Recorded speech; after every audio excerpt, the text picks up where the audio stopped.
I'm going to share with you the 5 things I would focus on if I had to start a brand new e-commerce brand from scratch today. Welcome to the Ecom Breakthrough Podcast. I'm Josh Hadley. I've scaled my own e-commerce brand from 0 to 8 figures, and I'm actively building towards 9 figures in sales. This podcast is where I document that journey and share the systems, the strategies, and the lessons learned in real time so that you can learn what actually matters and scale your own business. My name is Josh Hadley. First and foremost, I am a man of faith. I'm a husband to a beautiful wife and the father of 4 children. I've been selling in the e-commerce space for over a decade, doing over $20 million in annual revenue and selling multi-millions on Amazon, TikTok Shop, and Shopify.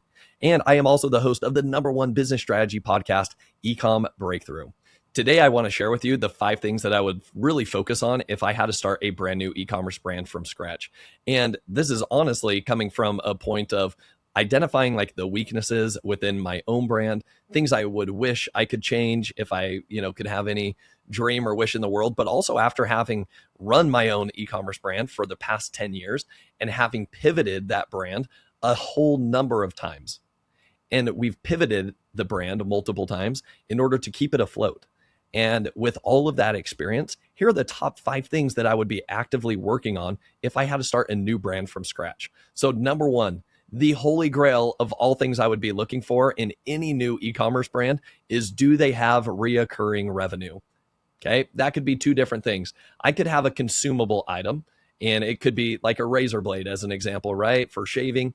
If I needed, that's why Harry's Razors, all Dollar Shave Club, etc. Like, we're all very familiar with them because they are able to spend a lot of money up front to go acquire a customer because they know the lifetime value of a customer, because they know that customer is going to come back and reorder the cartridges to refill their razor blades on their razors, etc.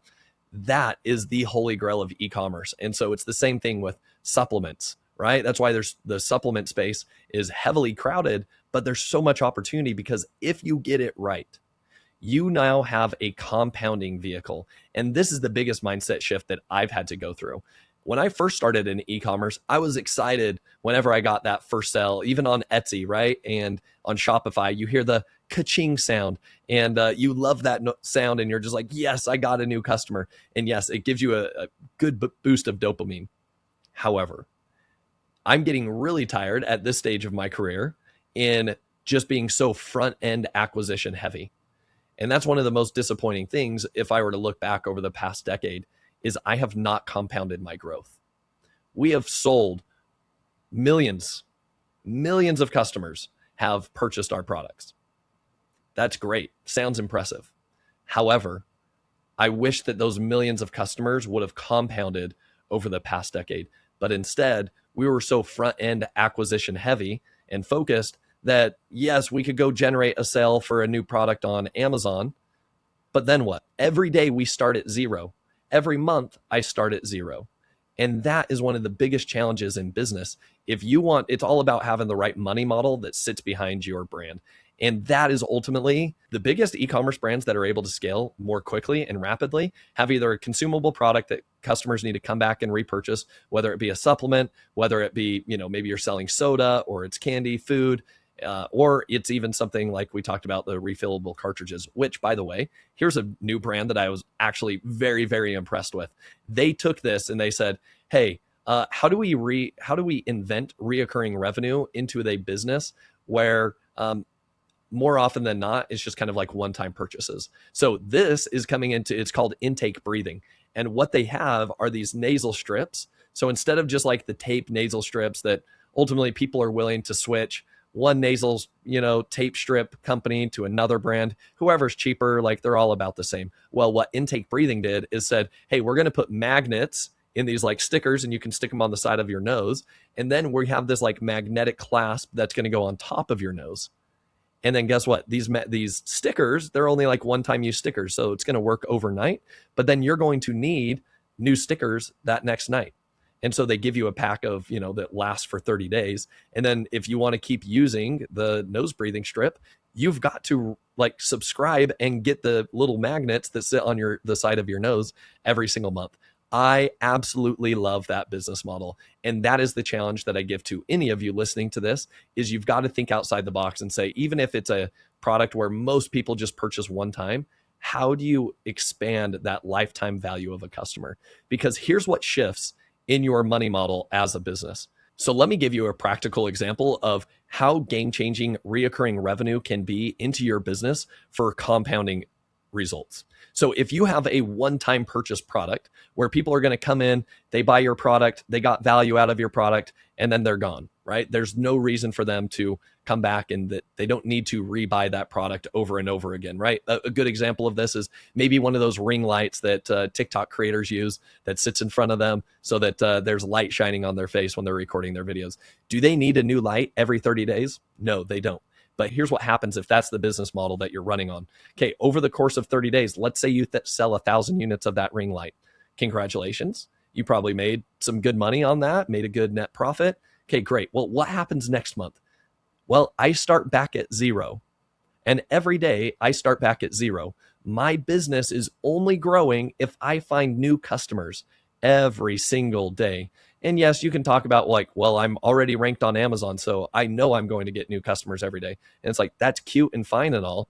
But what happens if you actually have a reoccurring revenue business model where, let's take the intake breathe nose strips example again, and we say, all right, this month we found 1,000 customers and all of them came from Amazon. Well, congratulations. How many of those customers how many customers do I get to start with next month at?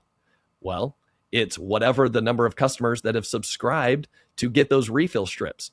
Let's say it's 50% of those customers are coming back for the replacement sticker magnetic strip for their nose. Well, guess what? Every single month, if that's the case, I add 1,000 new customers to the business every month. 50% of them will stick around for at least another few months after that. What ends up happening is like compounding growth. So during month 2, now I have 1,500 customers. During month 3, now I have 2,000 customers coming in every month. During month 4, I have 2,500 customers, and you get the pattern. So instead of, hey, 1,000 customers this month, 1,000 customers the following month, instead I am compounding month over month over month. And sure, there is attrition, and you got to focus on retention, but I have a compounding vehicle. And that's what I look at some of the supplement sellers that are in the e-commerce space, and I'm like, man, I've been working 10 times harder than you guys, but you have a better money model that sits behind your business. And that is why, yeah, it's great that I'm doing 20 million, but that's why you're at 100 million and I'm not yet, because I've been so focused on front end acquisition. So that is why it is my number one thing that I would focus on if I were to start a new e-commerce brand from scratch today is reoccurring revenue. Can I create a membership or a subscription model around this product? If I can't, to be honest with you, I'm out. I'm no longer interested in starting any product that does not have that component in it. Let's dive into the second thing that I would focus on if I were starting a new brand from scratch today in the e-com space. And that would be finding a product that is going viral on TikTok Shop, or taking another product that is going viral on TikTok Shop, making modifications so that it's unique and differentiated. The reason why I would focus first and foremost on TikTok Shop is because if I can get a product that can move and go viral on TikTok Shop, I know I'm going to, number one, have success not only on TikTok and generate revenue there, but number two, if you're having success on TikTok Shop, it now has proven that you have a unique angle that you could run meta ads on to a Shopify storefront. And then last but not least, if you're running ads on TikTok Shop and on Meta, guess where a lot of that traffic, there's going to have some halo of traffic. Where's that traffic going to bleed over to? And that's Amazon and our favorite marketplaces, Amazon, Walmart, Etsy, etc. So what that does is it shifts the entire game to say, I'm no longer looking at, hey, what does Amazon provide me, or what does this product opportunity look like on Amazon? It's, hey, does this product work on TikTok Shop? Because if it does, and it seems like there's people in this category and they're crushing it, then I want to enter it there, because now it's going to unlock every other channel for me. TikTok is the number one constraint for unlocking e-commerce growth in a massive scale for all brands. The third most important thing that I would focus on when starting a brand new e-com brand from scratch is going to be my relationship with the manufacturer. Now, you may be listening to this being like, what? That is like your third most important thing? Like, you're not talking about, leadership or partnering with certain people? No. The most important partner that I would focus on above anything else is my manufacturer. And here's why. Your manufacturer can either be your biggest asset or it can be the biggest drag in your business. And here is the secret as to why your manufacturer can be your biggest asset. And the biggest thing that I want to develop with my manufacturer is a relationship so that I can get favorable payment terms. Period. If you're selling in the e-commerce space, your number one constraint more often than not is going to be your working capital. And you never have enough money, especially if you're scaling rapidly. You have to go take out lines of credit in order to fund new purchase orders in order to then be able to generate revenue off of that. That's the hard part about selling physical products is you have to outlay the capital first before you can ever sell it and make a profit on it. Well, guess what happens if you can change the money model that sits behind that business? And what happens if your cash conversion cycle goes from positive to negative, meaning this, instead of you having to lay out capital to begin with, instead, you get paid from the customer before you have ever spent money investing in that product. That is possible if you have the right manufacturing relationships. And so this is the relationship I would care first and foremost about is that manufacturing partner. And I would dig and dig until I can find the right manufacturing partner that would be willing to give me at a minimum net 90 days for any of my POs. Now, obviously, if you're brand new, starting from scratch and you have no track record, like you're fighting an uphill battle. But I would be willing to maybe work with the manufacturer that's willing to like put it into writing to say, hey, over the first 6 months, you will be at like 30-70 payment terms. But if you hit these numbers of sales units or order volume, et cetera, we then transition to net 90 terms for you. That's what I would be looking for on the onset, because I know that if I can have a negative cash conversion cycle, I know that I will be able to scale the business infinitely. And here's another really good example. So yes, you can work with your manufacturer. This also comes down to a kind of a marketing tactic at the same time, and that is taking pre-orders. So Hudson LeGrand from Comfort Clothing does a great job with this. Whenever they launch a new product and some of their top selling products, guess how they sell it? Through pre-orders. You're not getting the product shipped to you tomorrow. In fact, you're getting it either 4 to 6 weeks from now. And it's not because it's a drop shipping business. It's because it's the money model that sits behind the powerful growth of how Hudson's been able to scale to nearly a $1 billion brand in as short as 3 years. The only way you can do that without selling your soul to all the venture capitalists out there that want to suck your blood dry with money and then take ownership of your business and then tell you what to do, you've got to find the best money model for your business. And so that's another hack that you could do is before the inventory is even delivered here in the US, we have done this as well. Fire up some landing pages, accept some pre-orders for your products. And then again, you've brought in capital before you've ever had to pay for that inventory. Massively game changing for the business. And if that's something that you're not focused on, even in your current ecom brand, I would say that's your number one priority today is to go improve those payment terms or introduce a kind of a pre-order process and see how that can change and revolutionize your business. The fourth thing that I would be focused on if starting a new brand in the ecom space would be starting first on TikTok Shop. I am no longer an advocate of, hey, go launch this product first on Amazon. I'm no longer an advocate of, hey, go try to see if you can make this thing work on Shopify. I am a massive proponent of if your product cannot succeed on TikTok Shop, you're fighting a massive uphill battle, not only on Shopify, but on Amazon as well. The game has completely changed in the e-commerce space with Amazon. It used to be that you could just slap any label or brand name on a product on Amazon and then sell it, and you're just arbitraging keywords.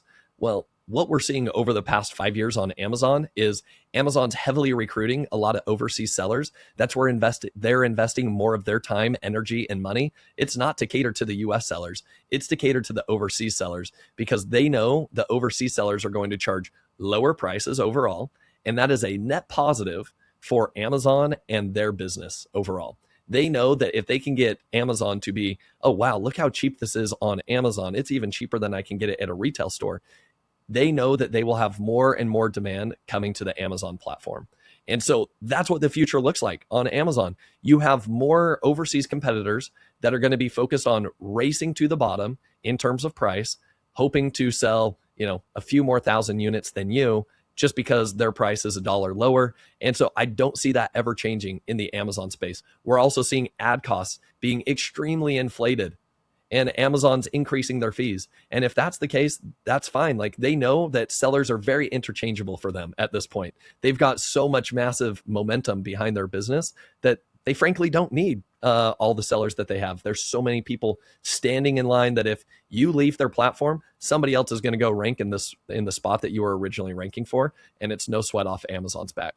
So if that's the future of Amazon, and we know that meta ad cost per click is only increasing as well, where's the arbitrage right now? Well, it is on TikTok Shop, and TikTok Shop unlocks every other lever. Because if you can go viral on TikTok Shop with your product, whether you're doing this through yourself, like you as the brand owner, you are really good at creating viral TikTok videos, or you're working with affiliates to go and talk about your product and some of those affiliates go viral for you, or you've got a really, really good live strategy, like selling game where you're going live on TikTok Shop, and that's how you generate a lot of demand. Well, guess what happens? If you can succeed there on TikTok Shop, you're getting a massive halo effect onto, number one, your website, but number two, onto Amazon. How easy is it to rank on Amazon if you have external traffic flowing over to your business?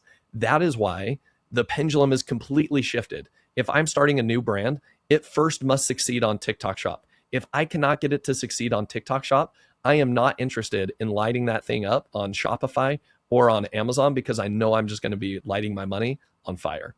The fifth thing that I would focus on if starting a new ecom brand from scratch today would be focusing on the brand itself.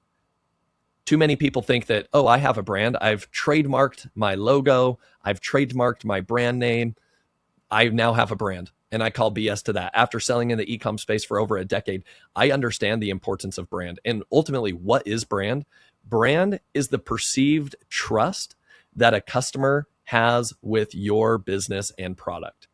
That's why you are so confident. Like, you have no problem paying a premium for an Apple iPhone or an Apple MacBook, because you have, like, the trust has been built and established over decades at this point, where they have proven themselves time and time again that they produce quality products. And they've also associated themselves with other brands and other things and associations that are credible and provide that sense of quality and aspirational kind of like flashiness, so to speak, of, this is who I am. Look how cool I've got the latest iPhone. Okay. So number one, that is why Apple is able to command their premium prices, because they have a trusted brand.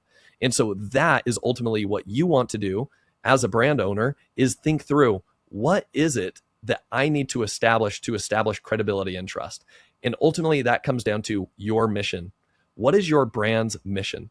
And if you don't have a mission other than, hey, I find really cool product opportunities that are underutilized or not exploited yet on Amazon, that's my brand mission. That's great for you, but your customer doesn't care at all. And so my biggest takeaway is that mission and values-driven brands are going to be what succeed over the next decade in e-commerce, because they tell a story. They get customers that can resonate with the mission, they can jump on your bandwagon, and they are willing to pay a premium for your products. I would never start an e-commerce brand that does not have a true brand and purpose and moat that sits behind it, because I am so not interested in playing the price game. The price game ultimately will cause your business to come to a slow death, and it's a death by 1,000 cuts at the end of the day. And so having the brand and that credibility allows you to not only command a premium when you're selling the products, but when you want to go exit that brand, that's where you're able to really command a premium, and that's where your multiple shoots through the roof. So those are the 5 things that I would focus on if I were to start a brand new e-commerce brand from scratch today. To reiterate, number 1, I would start with a product that introduces reoccurring revenue or some type of subscription or membership into it. Number 2, I would find a product that has the potential to go viral on TikTok. I want to see that there's other products similar to mine that are doing well on TikTok Shop. And then I'm going to make mine unique and differentiated. And then I'm going to execute that same playbook to either go live myself or to work with affiliates to push that product to go live. The third thing that I would be focused on is finding a manufacturer that I can actually partner with that will give me favorable payment terms. Because if I can get favorable payment terms and get a negative cash conversion cycle, which ultimately means, hey, I get paid from my customers and the money comes into my bank account before I have ever had to pay for that inventory. It's a game changer for the e-commerce business, and that's how you're going to be able to scale and hit exit velocity. Number 4, the sales channels I would choose to prioritize would be first, TikTok Shop. And as soon as I unlock TikTok Shop, I would then be able to unlock Shopify because I've got all the right ad creative. I know the right hooks. I know the right angles because that's the same angles that are working on TikTok Shop to run ads to my Shopify site. And then last but not least, I'm going to get all the spillover and demand capture from TikTok and from my Meta ads and from YouTube ads and from Google ads onto Amazon, onto Walmart, onto Etsy, etc. And last but not least, I'm creating a brand that is mission driven, that actually has a purpose behind it. I'm creating a cohesive line of products, not a line of products that are, hey, well, I found this opportunity on Amazon and it looked great, but then I found this other one that's over in the pet space. And I went from being a planner company to a pet supplement company. Like, though, that's not a brand. You are a product opportunist.